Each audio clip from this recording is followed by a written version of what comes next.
Yeah, thank you very much for your kind introduction and inviting me for this instructional school. Good afternoon, everybody. And it is in one way little bit challenging to start talking about towards the end of the workshop because all of you are already exposed with some of the standard ideas. But I need to go on my own way. And of course, I am not going to lecturing for 1.5 hours.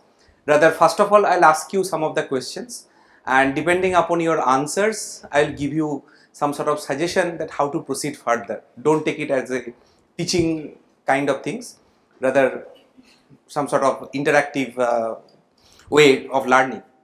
So could you please tell me, of course, in this first lecture, I am considering only single species continuous time models in population dynamics. So tell me, what is the simplest mathematical model for single species population growth? Sorry? What is the equation? dx dt equal to alpha x. Okay. So one suggestion is dx dt, this is equal to alpha x. Any other suggestion? So in this case, we are accepting tentatively this is dx dt equal to alpha x.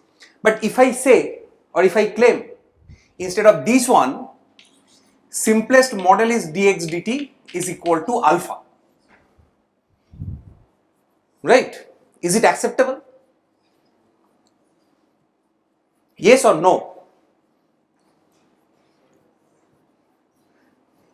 Maybe yes, maybe no. But the point is that I hope you are already familiar with SIR model or simple SI model. How it looks like? It looks like ds dt, this is equal to some constant minus mu x minus lambda si di dt, this is equal to lambda si minus mu 1 I. You are already familiar with this model.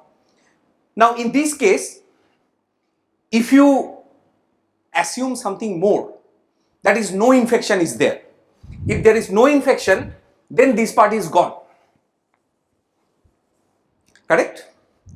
And again, if we consider there is no death for the time being, then this term will also removed from the system and we can arrive at an equation of this particular form.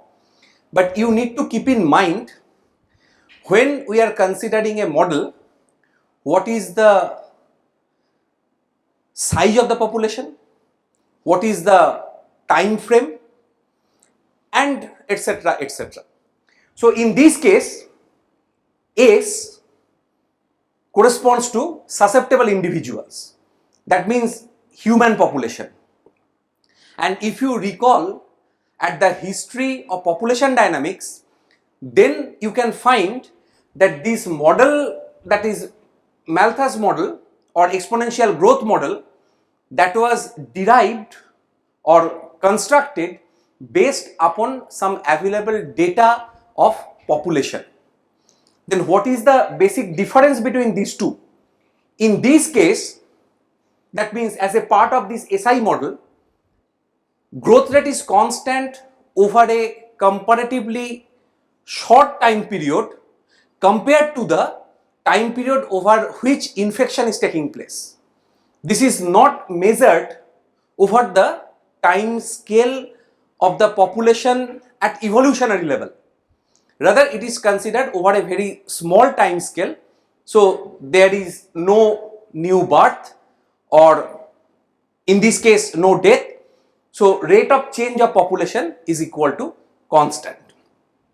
But once we are interested to consider the systematic development of single species population growth, then single species population growth in general is described by dn dt is equal to nfn, right, where n is the size of the population. Now if I talk about size of the population, then you can ask me the question whether this n corresponds to integers. Size means how many individuals are there. If we consider these are going to be the individuals, then this function cannot be differentiable, right? But we can bypass this question based upon the fact this is a modeling approach. This is a modeling approach. Rather, what we can think about, this is the biomass of a particular species under consideration. Then, if we try to understand what is the inner meaning of this equation, then for the time being we are assuming there is no chance that n might be equal to 0. We consider n not equal to 0. Then this equation can be written as 1 by n dn dt. This is equal to Fn. So this describes per capita growth rate of the single population under consideration. So for the construction of the ordinary differential equation model, we need to think about what will be the form of Fn based upon the fact which are the factors responsible for the change in per capita growth rate. So for the simplest model, we are considering there are actually two phenomena can take place. Number one, that is birth, and number two is death. For the time being, we are considering these two simple phenomena, birth and death only. Then this per capita growth rate can be divided into two parts.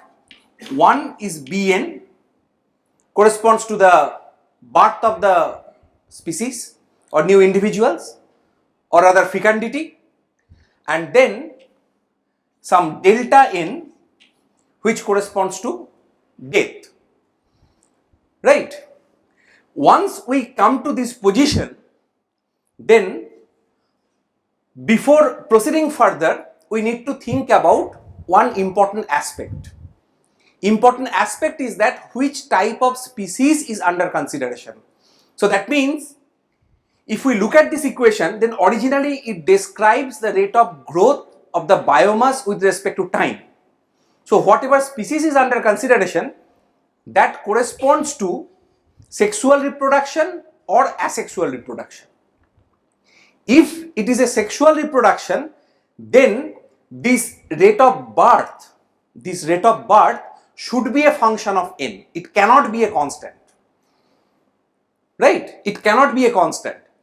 And if we consider some sort of asexual reproduction like mitosis, cell division, then it can be constant, that is independent of the number of cells present within the system under consideration, right?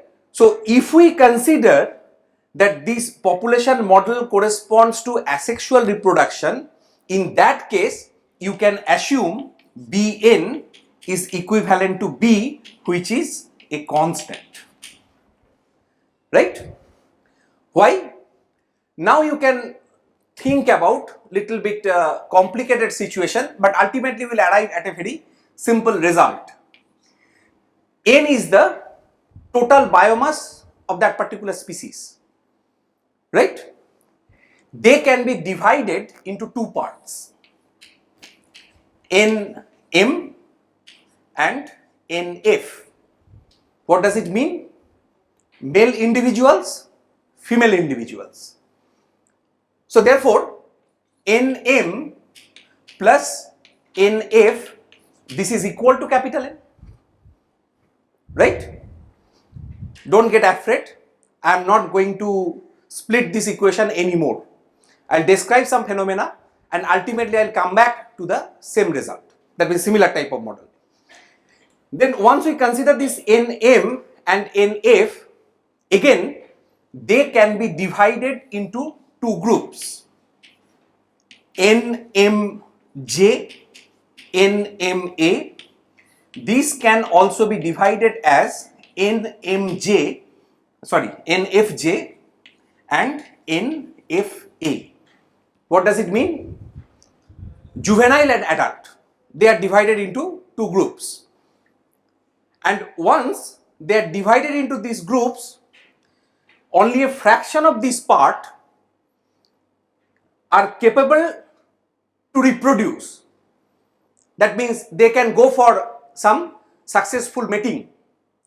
So therefore, again another division may come up from here, but as sum of all these quantities is equal to capital N, in a crude sense, we can consider a very simple mathematical model by assuming this N M A bar. A bar corresponds to who can participate in successful reproduction. This is proportional to capital N, maybe a fraction of capital N in other words. So that means we can think about this is exactly equal to alpha 1n, right? And similarly, NFA bar, this is equal to alpha 2 capital N, right? So therefore, having new offspring is depending upon the fact that if there is some sort of interaction between individuals belongs to this group with the individuals belongs to this group, they contribute to the net growth or birth of that particular species. So therefore, we can consider that their success rate can be described as some probabilistic factor P, of course a quantity lies between 0 and 1, with A1 in alpha 1n and then alpha 2n, so ultimately which leads to some constant times n square, right?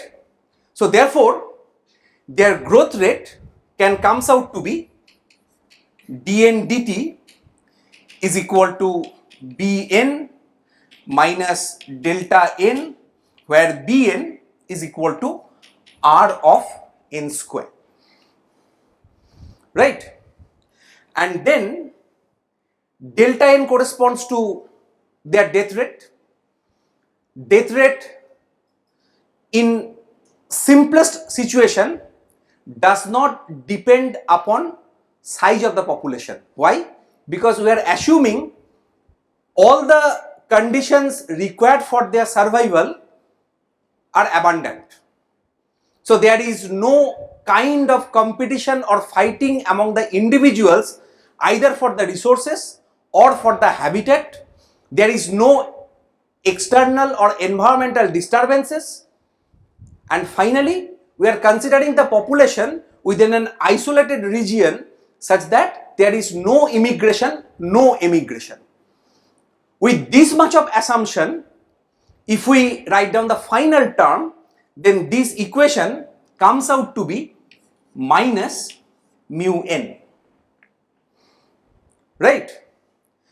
So once I have arrived at this particular equation, some of you might not be either happy or some of you are a little bit scared because you are familiar with the classical logistic growth equation, that is Rn times 1 minus n by k. In this case, n term, that is first order term in n, has a positive coefficient, n square has a negative coefficient, but here I have the converse thing. I have the completely converse equation, that is Rn square minus mu n, but it is justifiable. Why? because this equation can be written as Rn into n minus mu by R, correct? N minus mu by R.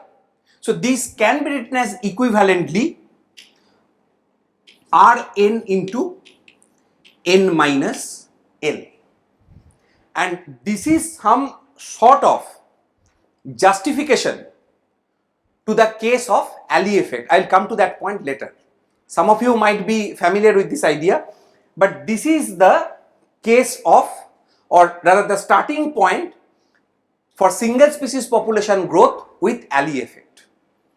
So here the assumption is that first of all we are considering there is a two-sex population and their death rate is free from any environmental constraint.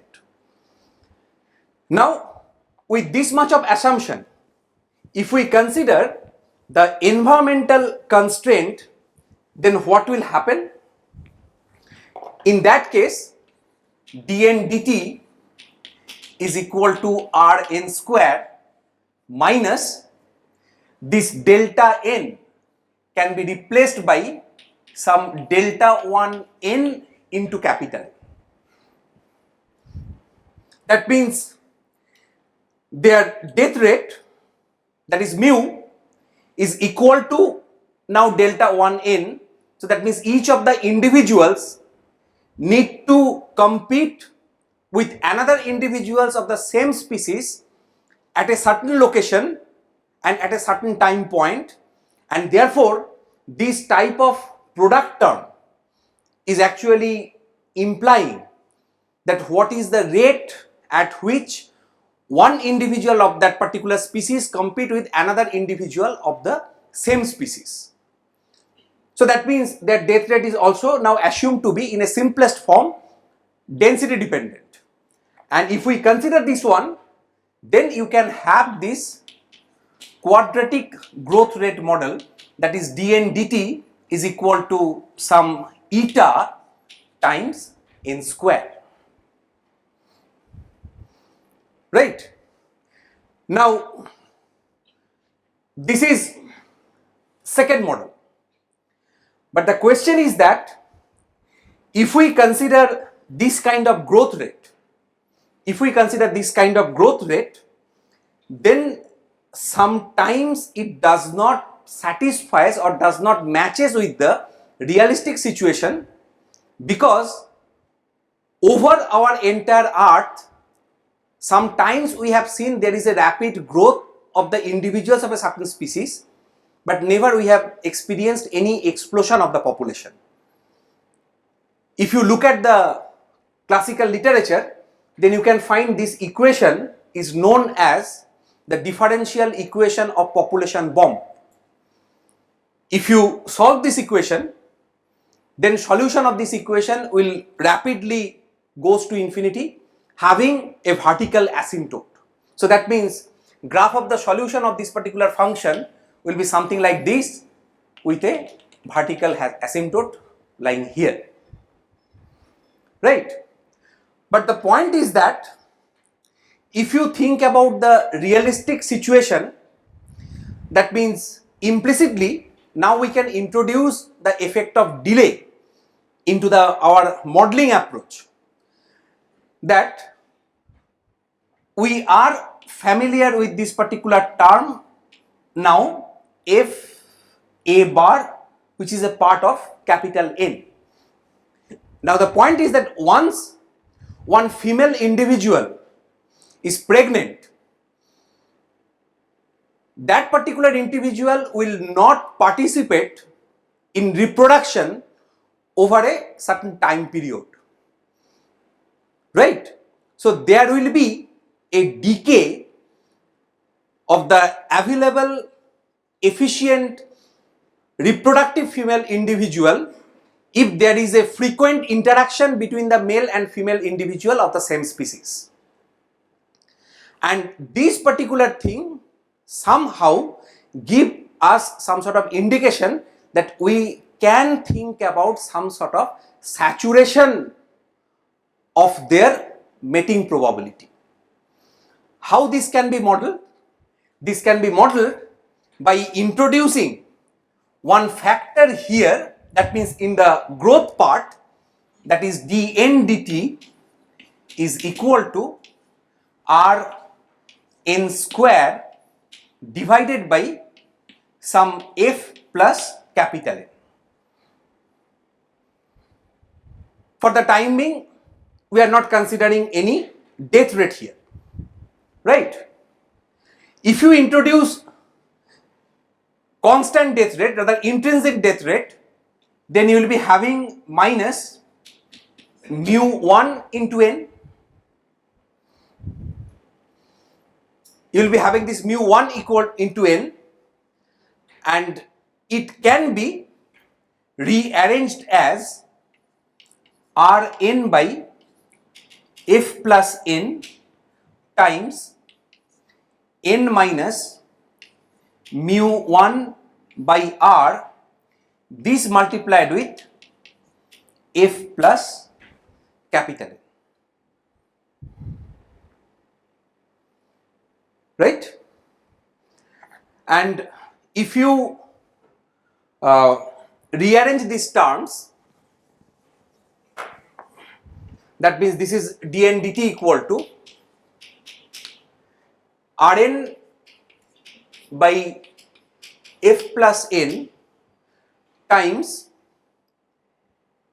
1 minus mu 1 by r times n minus some constant, it can be considered as L,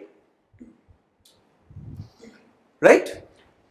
Then after relabeling some of the parameters from here, you can derive this type of equation, that is An divided by f plus n times n minus L, right? And here this capital L is called Alley threshold. Why it is called Alley threshold? Because now if we look at this particular equation, then we have two different scenarios. One part, that is if n less than L, because all the parameters are positive, their growth rate is negative, right? And if n greater than L, then only their growth rate is positive. So it means we need certain number of individuals present within the system in order to ensure there should be some sort of successful mating which gives us some sort of new offspring and which can overcome the rate of fecundity over their rate of natural death, right? And if you consider the growth rate, that means net growth rate, then it is given by An by f plus n times n minus L, which is negative for n less than L and positive for n greater than L. But if you look at the per capita growth rate, then per capita growth rate is given by 1 by n dn dt.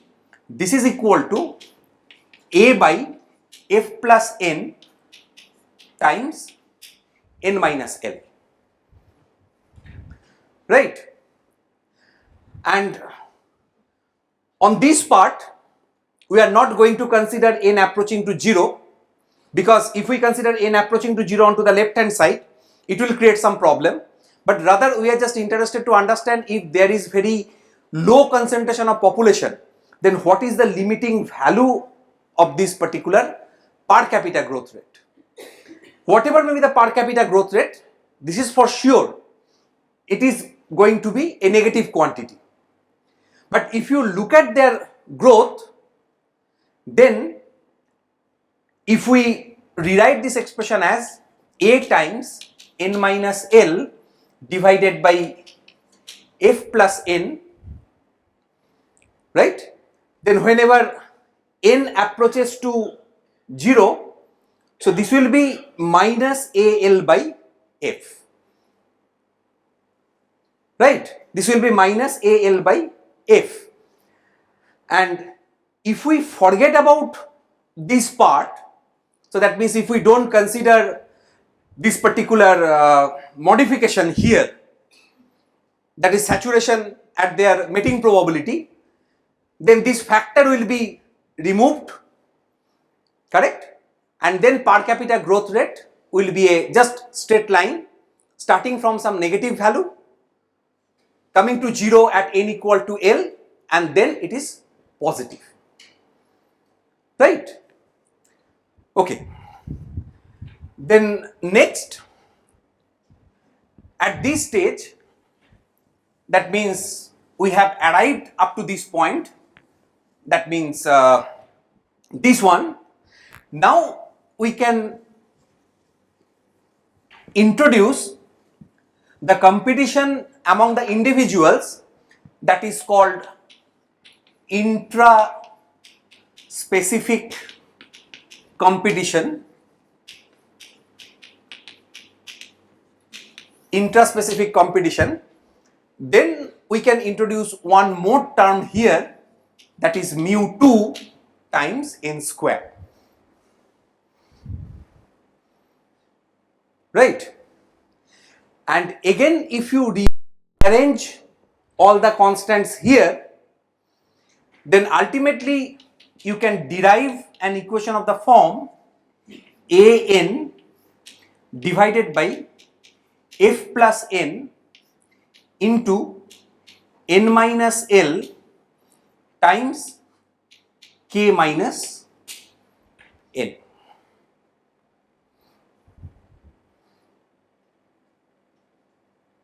Right? This is called some sort of single species population growth with alley effect. If I accept that, okay, you are able to understand how this equation can be reached in a step-by-step manner, then I can give you another description that is mostly available in the literature. But if you look at couple of examples, that means realistic situation, then you can find most of the cases the prediction with the help of those model cannot be validated with some realistic data. So in most of the cases, what we consider, that is dn dt is equal to n times bn minus delta n, where bn is the rate of fecundity and delta is their death rate. So in order to have the logistic growth law, what we can consider, that their birth rate in crude sense, it is constant. So per capita growth rate is constant. So that means B0. If I stop at here, it means I am considering asexual population growth. But we can do little bit of betterment by introducing another term here, that is minus B1n. This means due to resource limitation, there might be a decay in their birth rate. So therefore, this minus B1n term is introduced here. Similarly, delta n can be described as, this is simply D0, their natural death rate, and as I am considering minus sign here, so towards the death, if we consider again intraspecific competition for the resources, then I will be having one more density dependent term, that is D1 capital N here. And if you substitute both these expressions at this stage, then you can find n times b0 minus b1n minus d0 minus d1n. So this is n times b0 minus d0 minus b1 plus d1 into n. And now if we take out this particular quantity outside, that is b0 minus d0 into n, then it will be 1 minus n by b0 minus d0 divided by b1 plus d1, right? And finally, if you substitute b0 minus d0 equal to r and b0 minus d0 divided by b1 plus d1, this is equal to k, then from here we can have Rn into 1 minus n by k, right? Now could you please raise your hand, how many of you are familiar with this model? Many of you, right? Okay, now look at the drawbacks of this kind of formulation. If the difference between their intrinsic growth rate and death rate is negative, then it implies carrying capacity is going to be negative. That is impossible.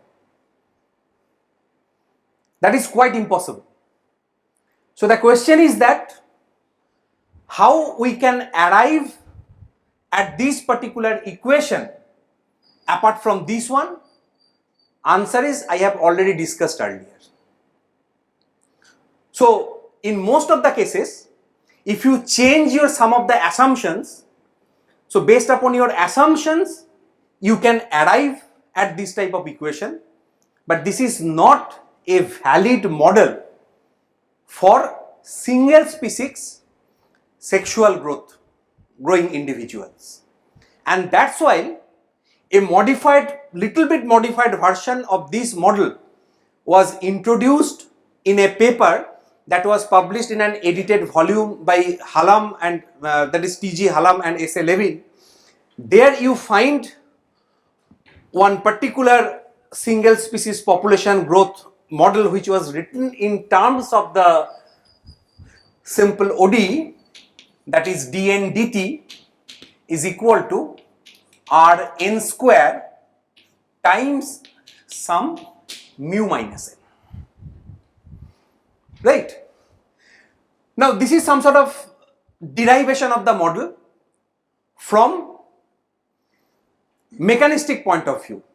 That means in terms of assumption or reality of the system under consideration.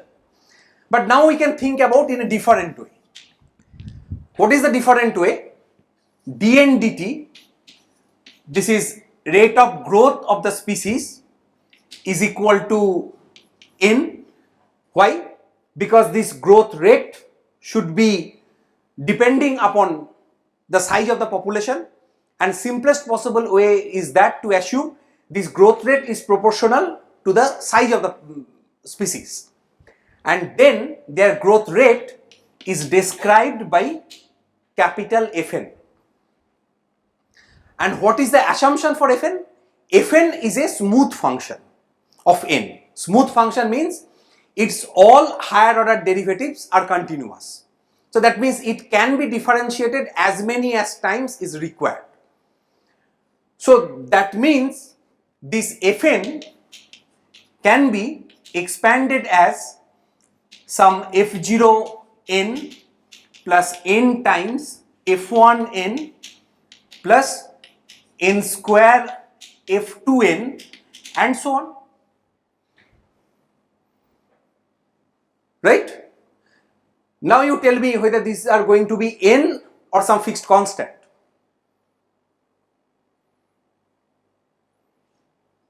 This f0n, f1n, f2n, these are going to be function of n, or they should be some constants. Constants or function, constants or functions? Huh? Huh? Actually, I am considering a Taylor series expansion. Yes. Continuity is a different matter. Once I am considering a smooth function, that means continuity is guaranteed at all levels. So it is a smooth function. So if one can any continuous function, because product of a continuous function will be again a continuous function, and summation of continuous function will be. But what is the use of the smoothness? What is the use of smoothness? Smoothness means this function can be expanded into a Taylor series, right? So if we assume Taylor series expansion of this particular function, so instead of n, I can consider f0 plus f1n plus f2n square plus dot dot, right? Now all these f0, f1, f2, these are constants, but they are involved with the first derivative of f evaluated at some particular point. This is second derivative evaluated at a particular point. What is that point? Point is n equal to 0. Point is n equal to 0. So that means what I am trying to do here, in order to write down expression for fx with the assumption that fx is a smooth function, I am considering fx equal to f of 0 plus x. So that is equal to f0 plus x f dot 0 plus x square by factorial to f double dot 0 plus dot dot. Right? And then if you adopt this particular approach, then from mathematical point of view, you can derive any one of the existing population models. How? First of all, we can say that we don't have any information about the derivatives of f at their very low concentration. We only have little bit of information about f, that is intrinsic growth rate, when population is approaches to 0. So for that case, what we can do, we can assume all these quantities are exactly equal to 0 and fn is equal to f0 only, correct? And with fn equal to f0, we can have the first model, that is exponential growth model, that is equal to Rn, just constant. Then if we go to the second step, f dot, f1 corresponds to, from here, that is f dot 0, right? Now what is f dot? F dot means if there is a little bit of increase in the population density, then what will happen towards their per capita growth rate, right? And in this case, we are assuming this is going to be a negative quantity. If we assume their growth rate is going to be negative at certain point, then you can have this fn is equal to some alpha 0 minus alpha 1 n, and which leads to the second equation, that is logistic growth equation, that is dn dt is equal to Rn times 1 minus n by k. Actually, from this assumption, we can explain carrying capacity, not from this type of assumption what we have considered here. Once we arrive at the logistic growth equation, then we can try to have a look at their per capita growth rate. So dn dt times 1 by n, this is R into 1 minus n by k. And if we draw the graph of this particular per capita growth rate, so this is this growth rate is equal to, say, equivalent to mu n.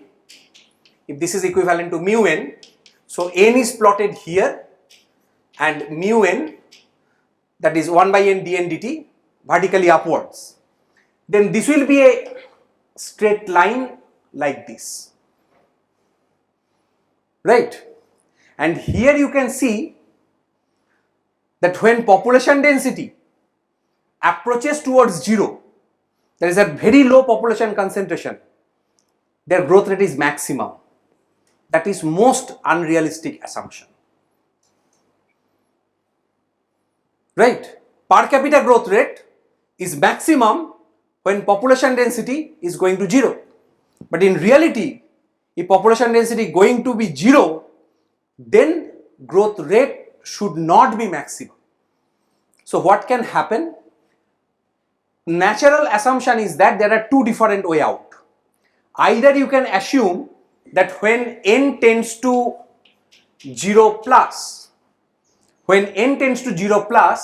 then there is one possibility, that is 1 by n dn dt. This is negative. This is negative.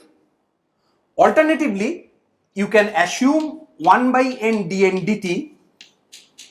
This is increasing function, not negative, rather increasing function of the population density capital N, right? In order to incorporate these two ideas, Berek, Korcham and some other people, they have introduced the idea of two different types of alley effects, that is strong alley effect and weak alley effect, which can be written as dn dt is equal to Rn times 1 minus n by k times n minus L. But the point is that if you look at any existing literature, then in most of the cases you cannot find out any justification that why this multiplicative factor is introduced here, right? So if we come through the other way around, then we can justify this particular equation. How? We can write it as Rn times n minus n square by k, then minus L plus L by k into n, right? And if you rewrite this system, so this is n minus LR plus R plus RL by k times n and minus R by k n square, correct? And therefore this particular expression is now matching with our idea that per capita growth rate, that is a function of Fn, that can be expressed as a polynomial, right? And therefore you can get some sort of idea about the sign of the derivatives, that means whether f0 is negative or positive, then what about f dot n and then f double dot n. So these kind of informations can be gathered from here. Now most important part is, what is L, what is its magnitude? In principle, modulus of L should be less than K, that is the carrying capacity. And if we consider two particular cases, number one, that is 0 less than L less than K, then it is called strong alley effect. This is called strong alley effect. And number two, if we consider minus K less than L less than 0, then it is weak alley effect.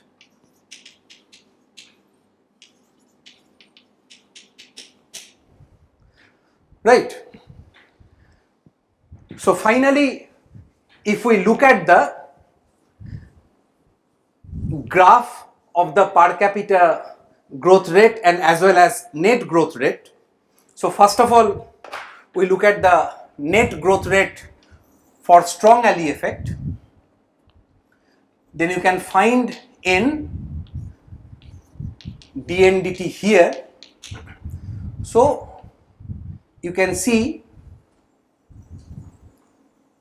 the growth rate is something like this, right?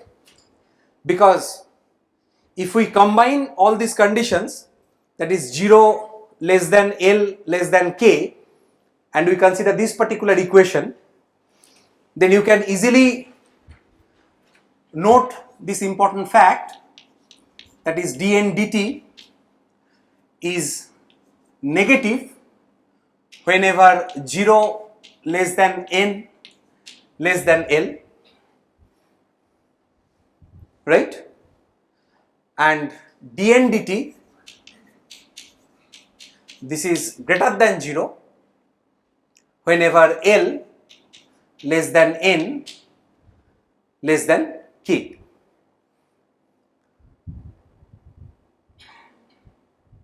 Right? Now the point is that if we try to understand underlying mechanism or interpretation of their growth rate, then we can say this entire graph based upon its characteristic can be divided into two parts. In this part you can see there is a positive growth rate towards the growth of the population, right? This range, the mechanism can be interpreted as cooperative, right? So individuals among themselves facilitate towards the growth of the population, but whenever they crosses this particular threshold, then there is a decay in their net growth rate, and therefore within this range you can see, all if we consider only the positive growth rate, then competition comes into the picture, right? Now the point is that, is it possible to determine this particular threshold? Answer is yes, because it is a cubic polynomial. You can calculate its local minimum and local maximum.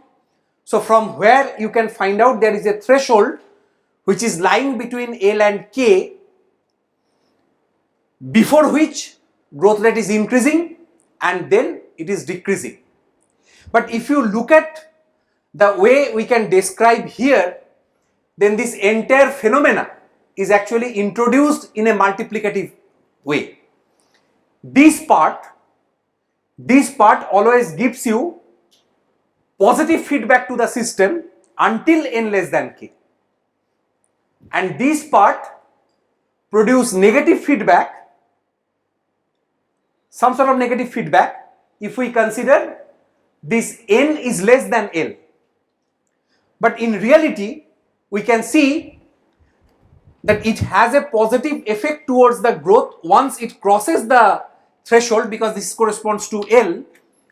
Up to certain value or particular threshold there is a continuous increase and then it start decaying.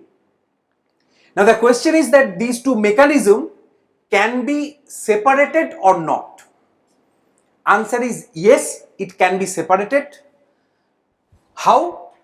It can be separated based upon the fact we can consider this as some negative term, this one as positive term, and then this as the negative term multiplied with n square, right? So therefore we can try to write down this particular equation in a completely different manner, that is dn dt is equal to n times f1 n minus sigma minus GL. What does it mean? If you return back to the point from where I have started this discussion, this is towards the birth, this is their intrinsic death rate, and this is additional negative feedback to the system due to some sort of constraint within the system mechanism, right?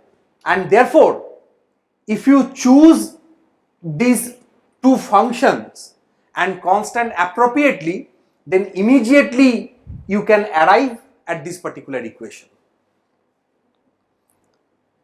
And this is the justification for strong alley effect.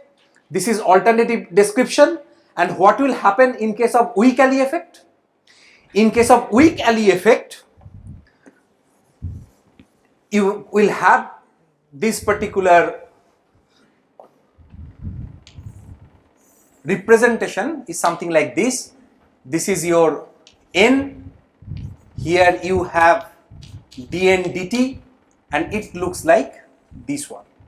So this is your k. This corresponds to n equal to 0, and you will have this particular plot corresponds to n dot is equal to Rn times 1 minus n by k times n. For the time being, I can assume n plus L, where L greater than 0. So that means either you can consider L negative and less than 0 but greater than minus k. Alternatively, you can just use minus L here. So if you introduce minus L here, so this will be plus L clearly, and therefore again L will be less than k. And in this case, as n tends to 0, so that means this part is gone, this part is gone, and if you consider plus L here, so this will be plus term, right? So this will be plus, here you will be having minus sign, but this term remains negative, correct? So therefore, in this particular situation, you can have up to this range cooperation, and then rest of the part you have competition, right? Okay, I'll come to one or two models after some stability and other results. Next question is that once we have a model, then how we can find out some information about the system dynamics. So first of all, if the given model is either this one or this one, that is Rn into 1 minus n by k, in both these cases we are fortunate that we can find out the solution in closed form, that is n can be obtained as an explicit function of t. Except these two, if we consider, for example, simple alley effect model introducing one more factor, that is n minus L or n plus L, then it is not possible to find out solution explicitly.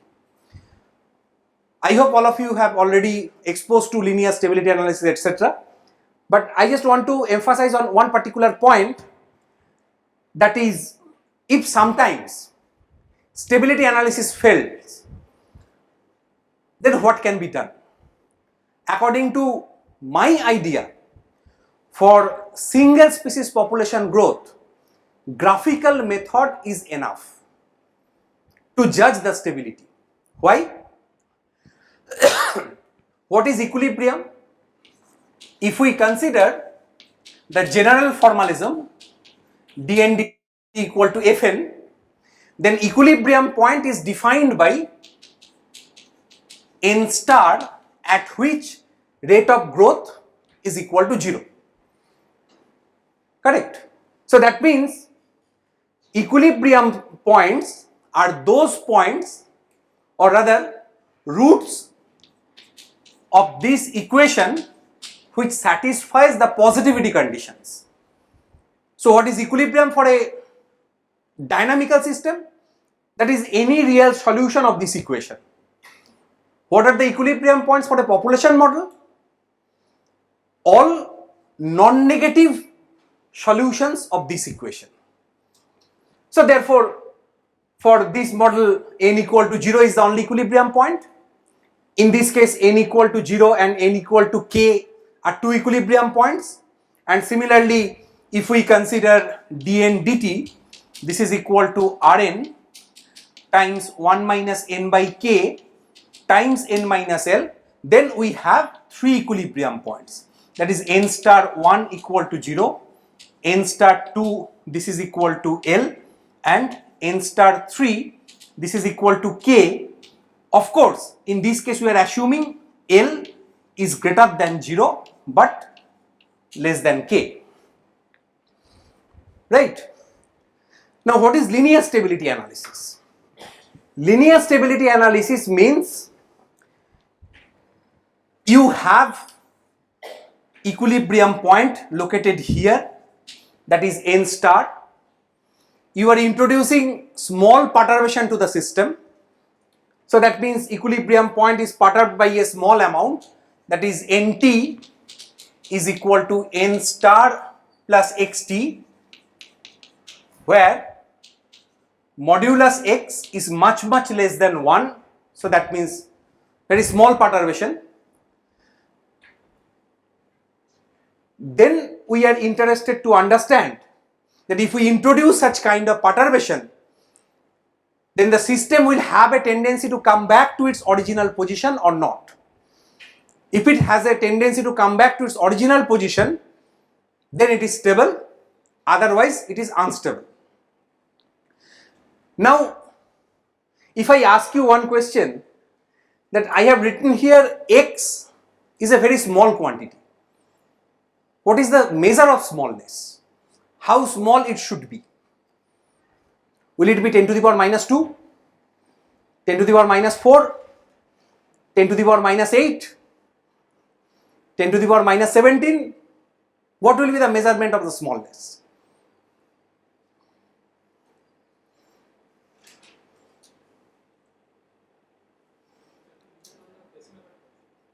Basin of attraction is a distant idea. I am worried about only the smallness. So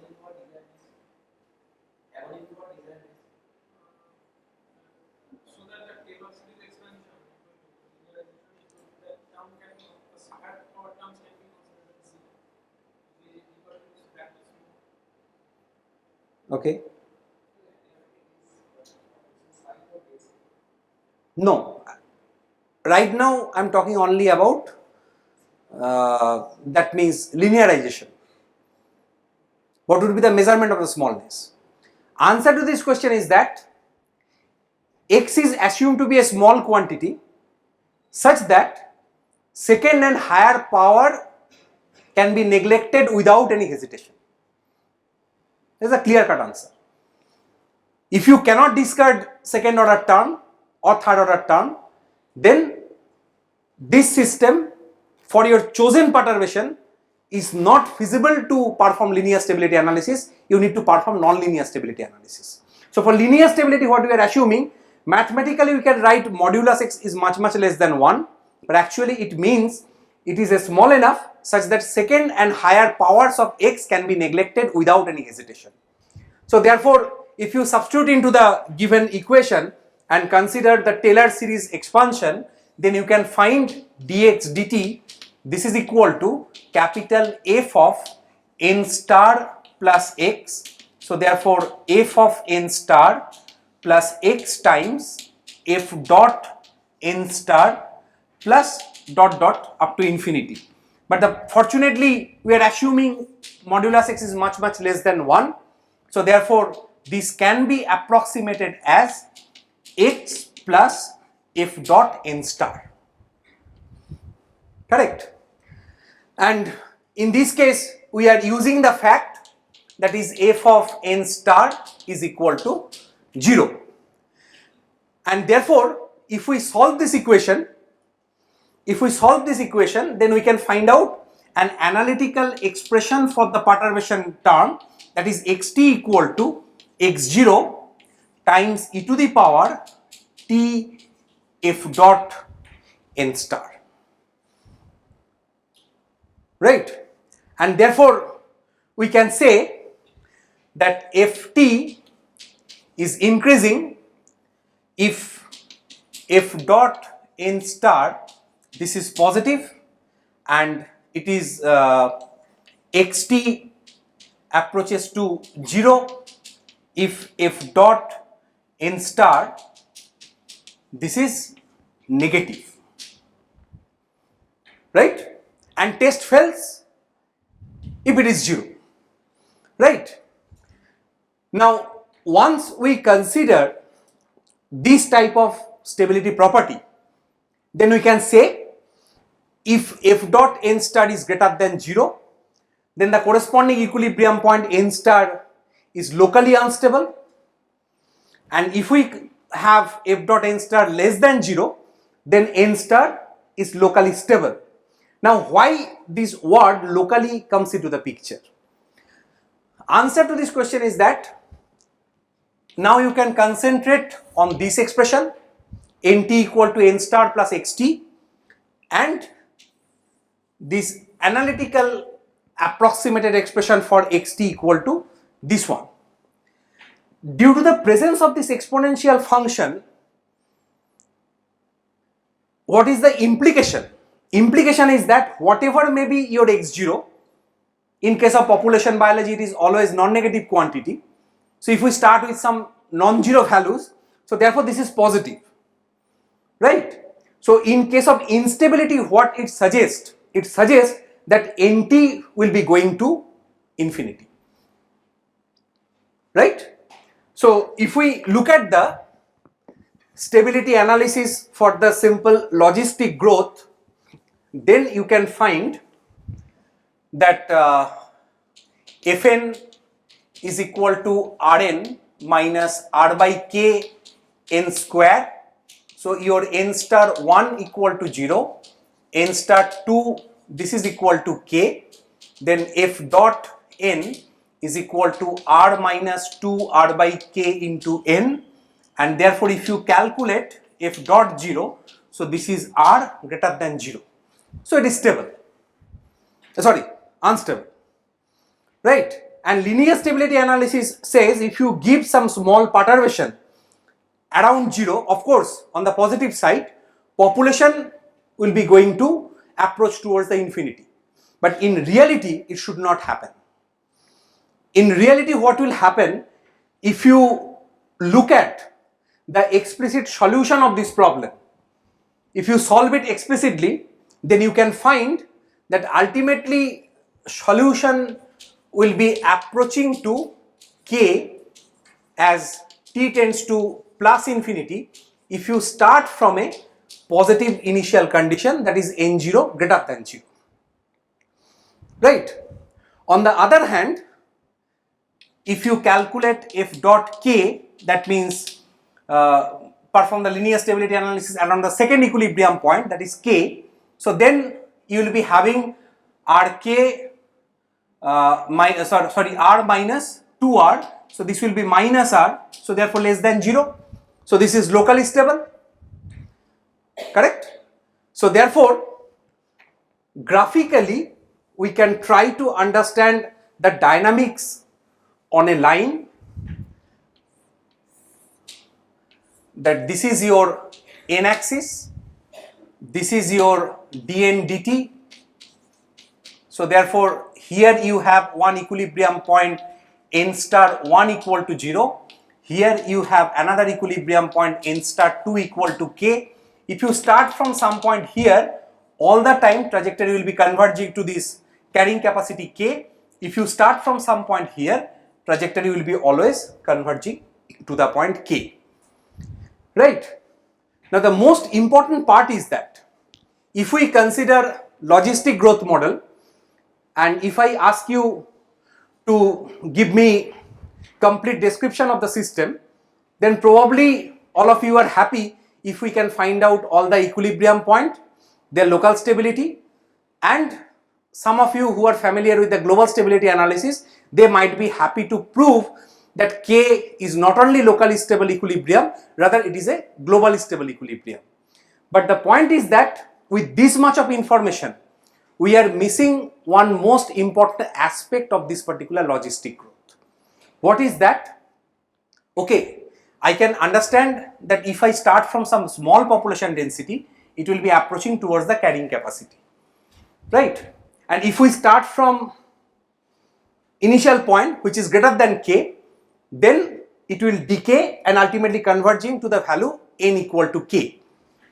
So what will be the plot of NT against T?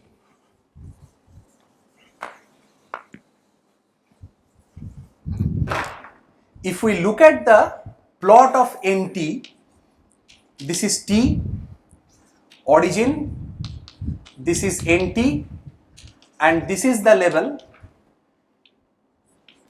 n equal to K, right? The point is that suppose if I start from here, then trajectory will be converging to this one. If I start from here, trajectory will be converging to this one. Now tell me whether all of you agree with this plot or not.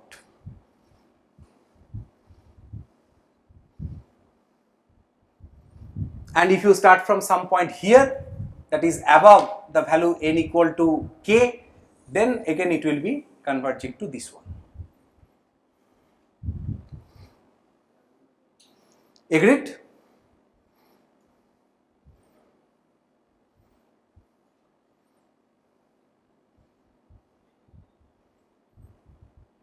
No, it should not be. Rather, and that's why some numerics comes into the picture.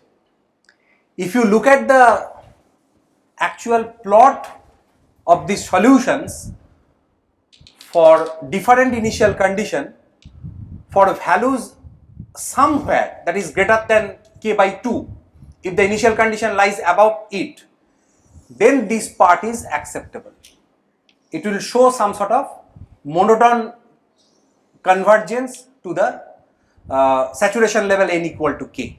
But if you start from very small initial condition, then you can see there exists a point of inflection like this in between. So initially there will be some low population growth, and afterwards this growth will be getting increased, and ultimately they are converging to the carrying capacity.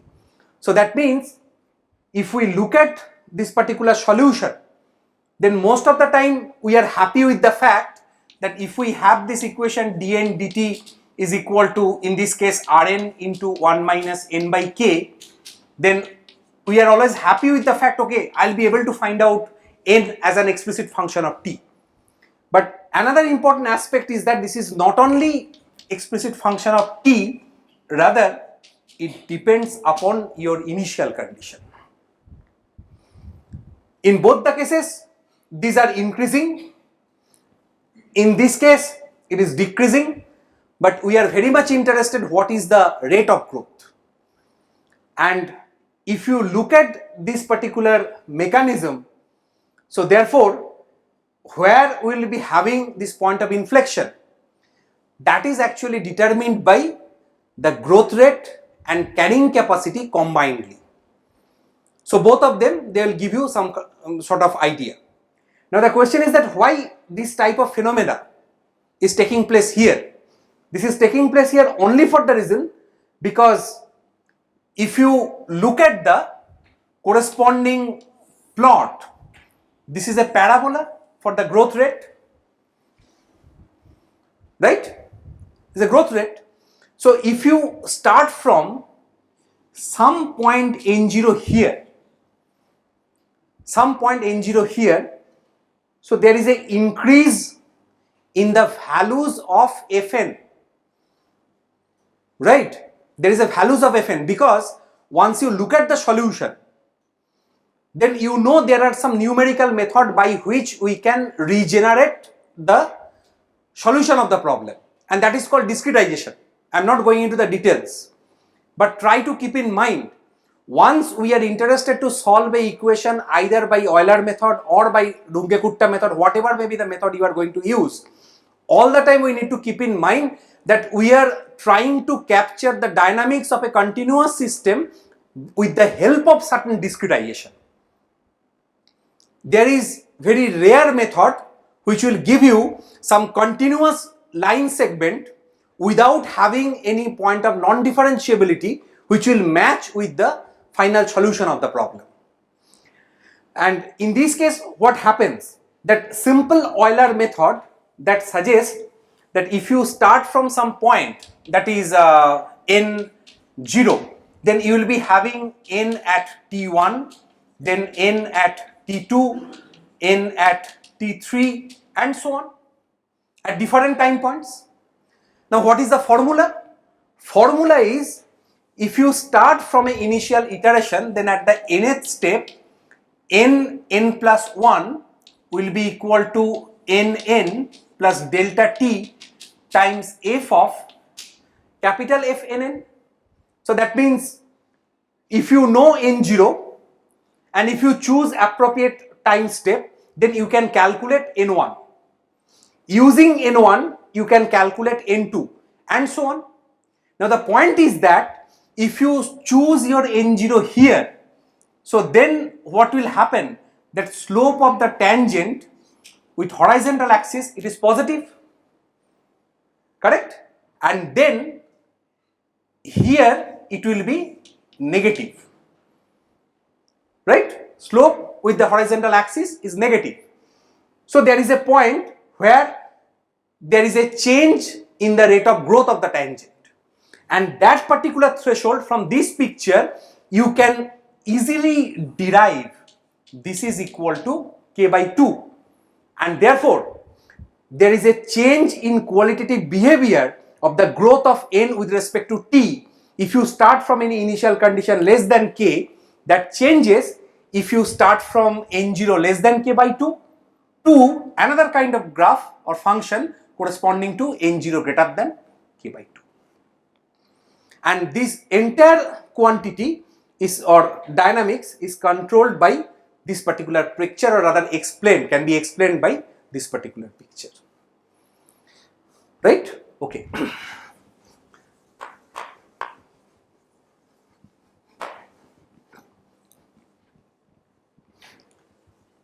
Just to give you an essence of bifurcation that can take place for single species model, now quickly we can consider two models here. One is the constant rate harvesting.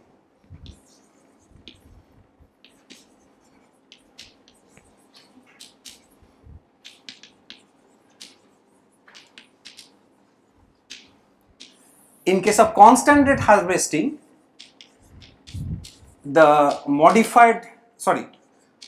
logistic equation can be modified as some additional negative term minus h. This is the constant harvesting rate, right? If we are interested to analyze this model from dynamical point of view, either you can proceed with this one, or you can consider non-dimensionalization of this particular system. If you non-dimensionalize it, then it can be written as dx dt is equal to x minus x square minus alpha, right? So some constant here, there is a negative feedback to the system, and in this case what will happen, equilibrium points, they are solutions of this quadratic equation, right? Because I need to solve the equation fx equal to 0, so you will be having this one, and therefore equilibrium points x star, these are given by 1 plus minus root over b square minus 4ac divided by 2. These are the equilibrium points. Now, from this factor, you can understand, first of all, we are not concerned about positivity or negativity. Rather, we are concerned about the fact whether it is real or not. Both the roots are real if 1 minus 4 alpha is greater than 0. Correct? That means alpha less than 1 by 4. Right? So this is your task to verify what will be this condition in terms of the original parameters R, K and H. So you derive this dimensionless version using appropriate non-dimensional scheme, and from there you can find out what is the implication of this particular restriction alpha less than 1 by 4. Now it is difficult from here to explain that whenever alpha less than 1 by 4 and of course greater than 0. Which one? This one. Alpha is positive. Alpha is positive. So therefore greater than 0 and less than 1 by 4. Within this range, both the roots are positive. Both the roots are positive. Why? Because product term is positive. So both the roots should be either negative or positive. But on the other way, if alpha lies between this range, we can clearly understand that magnitude of this quantity is less than 1. So whenever it is added with 1, of course positive, and when it is subtracted from 1, its magnitude is less than 1, so therefore this quantity is positive. So both the roots are positive. Then performing linear stability analysis, you can prove one of the equilibrium point is unstable and another one is stable. But now try to think about the situation. You have a unharvested system, dx dt equal to this one. You have allowed continuous harvesting. Then you have this one, and your harvesting amount is up to certain extent that this non-dimensionalized quantity can be greater than 1 by 4. Correct? It can be greater than 1 by 4. Then what will happen?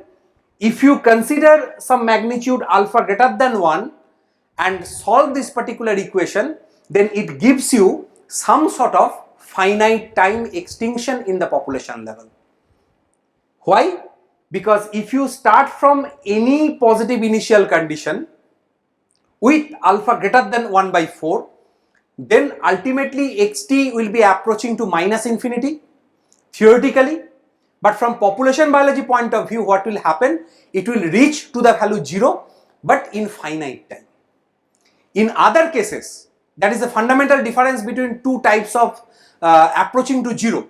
If you consider the dimensionless version corresponding to alley effect, then 0 is an stable equilibrium.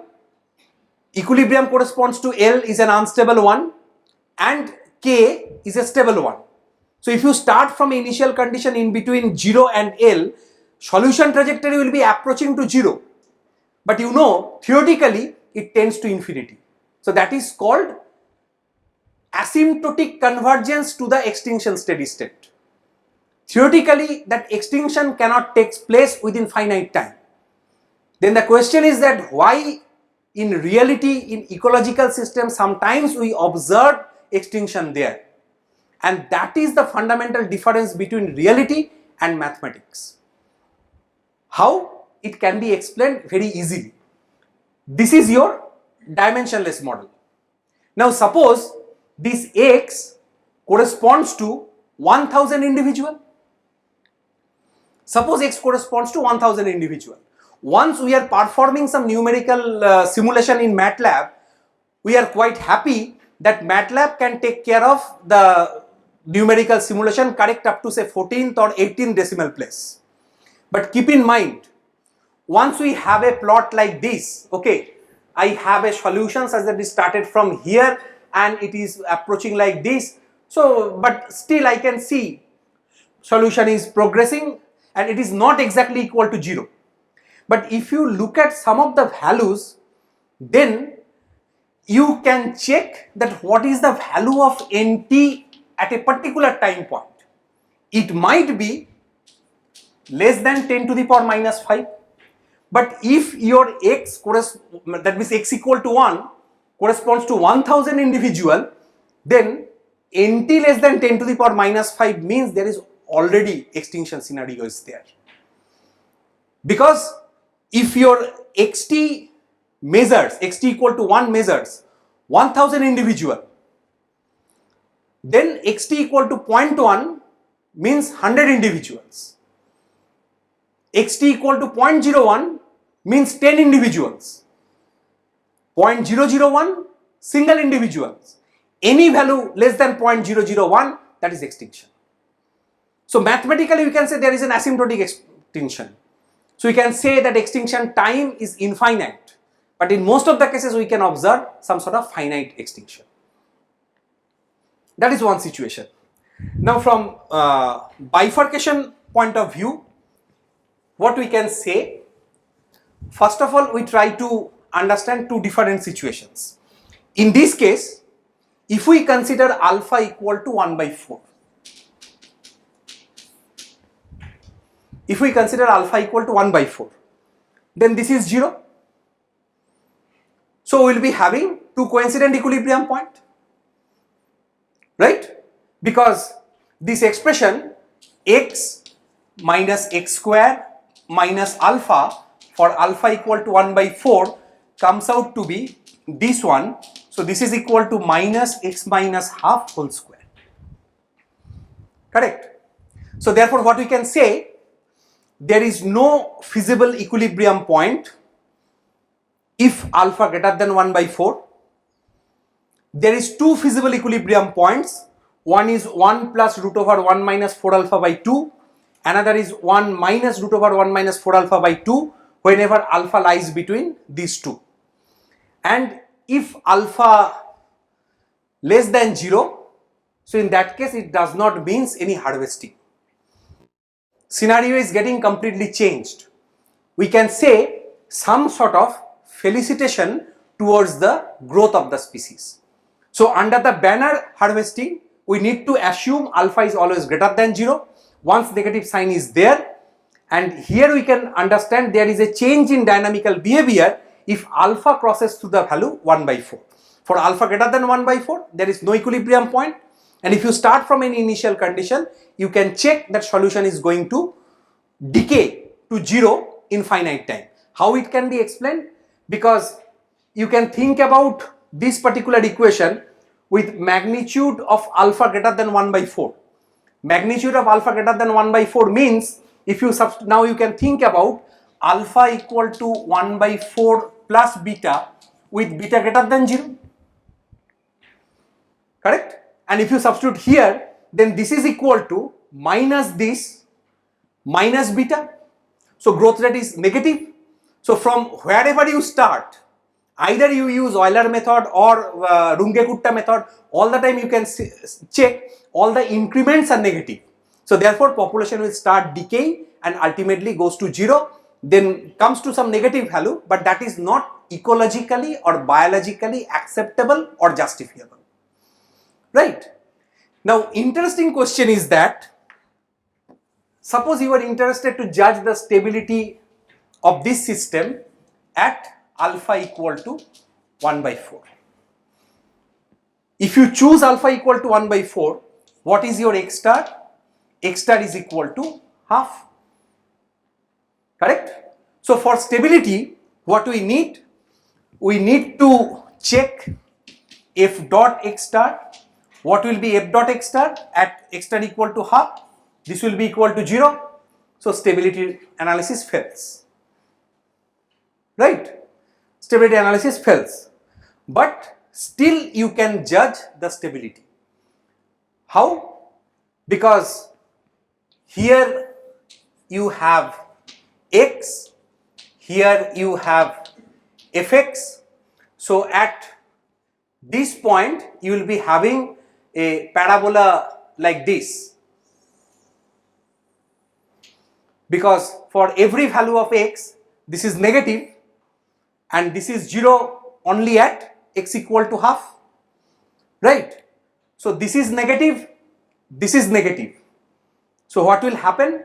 That means in this case your f dot, this is positive, in this case your f dot is negative, so it is actually marginally stable. It is stable from one side and unstable from another side. But if we consider that whether trajectory will be approaching to the equilibrium point for any choice of the initial condition independent of the position of this initial point, whether it is on the right or left, then we can check that stability condition does not satisfy here. So this is marginally stable. But once we have this particular expression, that is for alpha lies between 0 and half, 1 by 4, then you can check one of the equilibrium point is unstable and another one is called stable. Now what is happening here? In this case we have a saddle node bifurcation.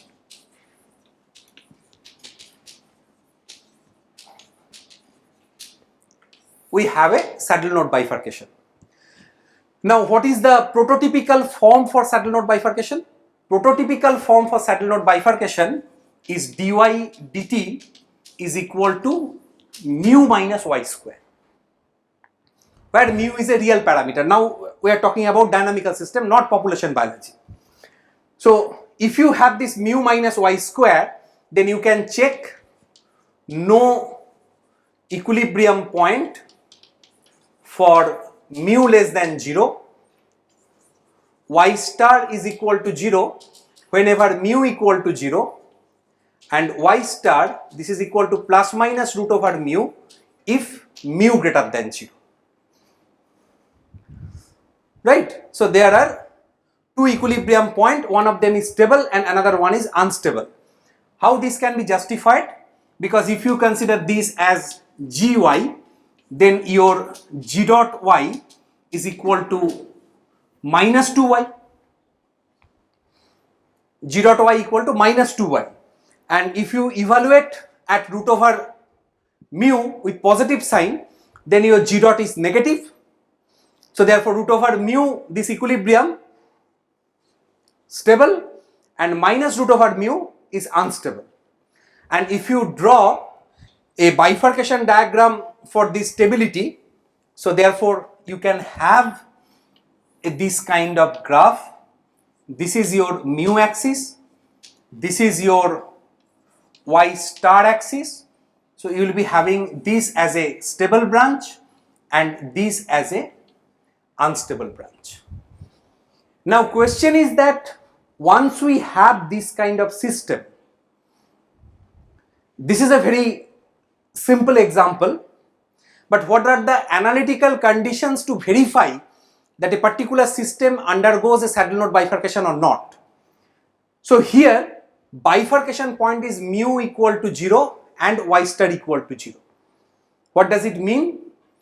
Both this equilibrium point coincides at mu equal to 0 and disappears for mu less than 0.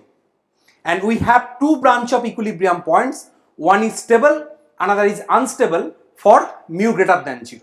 So this is the characteristic of the saddle node bifurcation.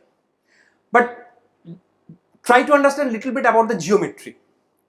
Geometry is what is the interpretation of this equilibrium point. Interpretation of the equilibrium point means we are interested to find out solution of this equation,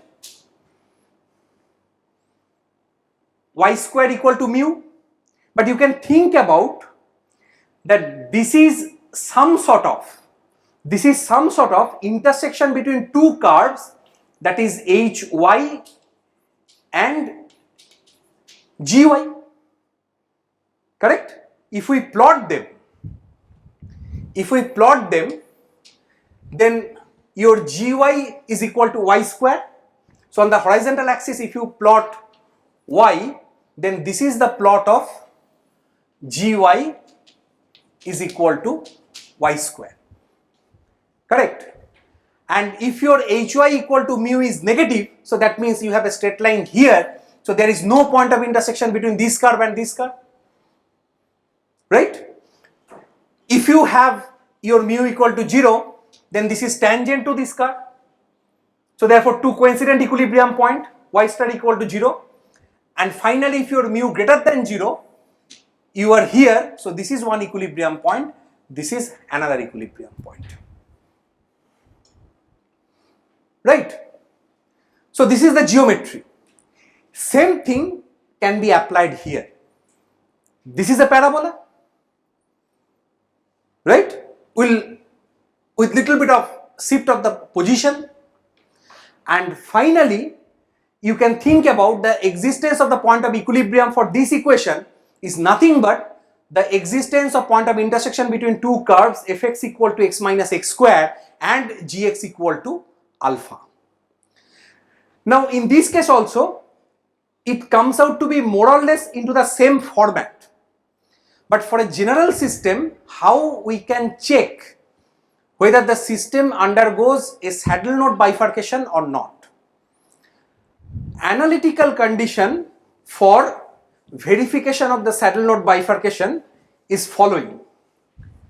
Suppose your given system is dx dt is equal to f of x alpha, variable x, parameter alpha. We suppose that x0 alpha 0 is the concerned bifurcation point, right? At this moment, I am not answering the question how to determine the bifurcation point. But just as an illustrative example, from here you can understand that for mu less than 0, no equilibrium, for mu greater than 0, 2 equilibrium, at mu equal to 0, 2 coincident equilibrium. So how the dynamics changes? No equilibrium to 2 equilibrium through 1 coincident equilibrium. That is the bifurcation, right? But here we are assuming mathematically that x0 alpha 0 is the bifurcation point. Then for saddle node bifurcation, we need to verify 4 different conditions whether satisfied or not. What are those conditions? Conditions are f of x0 alpha 0, this is equal to 0, fx x0 alpha 0, this is equal to 0, f alpha x0 alpha 0, this is not equal to 0, and finally fxx x0 alpha 0, this is also not equal to 0. If any of you are interested, afterwards we can discuss about the geometry, but the question is how to memorize all these conditions. You can think about, okay, he is might be interesting person, he can recall all the condition. Answer is no. I am not interested to recall any one of the conditions. Rather, I am applying a very simple tricks. What is that simple tricks? My two variable function is fx alpha, right? Forget about x0, y0, assume x0 equal to 0, alpha 0 equal to 0, right? Expand it into a Taylor series. If you expand it into a Taylor series, what you will be having? f00 plus x, fx 00 plus alpha, f alpha 00 plus x square by 2, fxx 00 and so on, right? And what will be the most general form up to quadratic term in terms of x and alpha?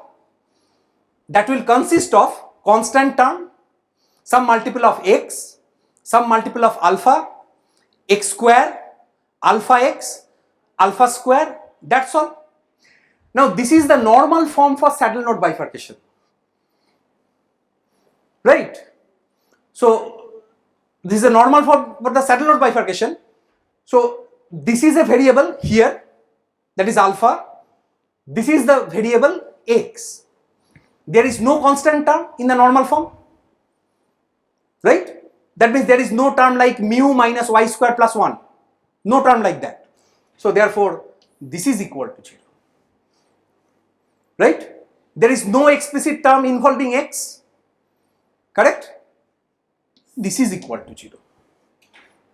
I need the constant alpha. This is not equal to 0.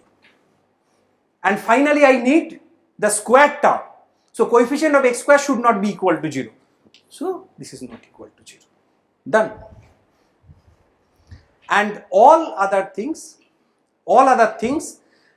like if you consider some few more terms here, that means you can ask me the question, if I have alpha x term or alpha squared term, what will happen? That is actually a part of discussion on nonlinear dynamics, that is global unfolding. Right? I can stop at here, and if you have some question we can discuss afterwards during breakfast, lunch, dinner, whatever.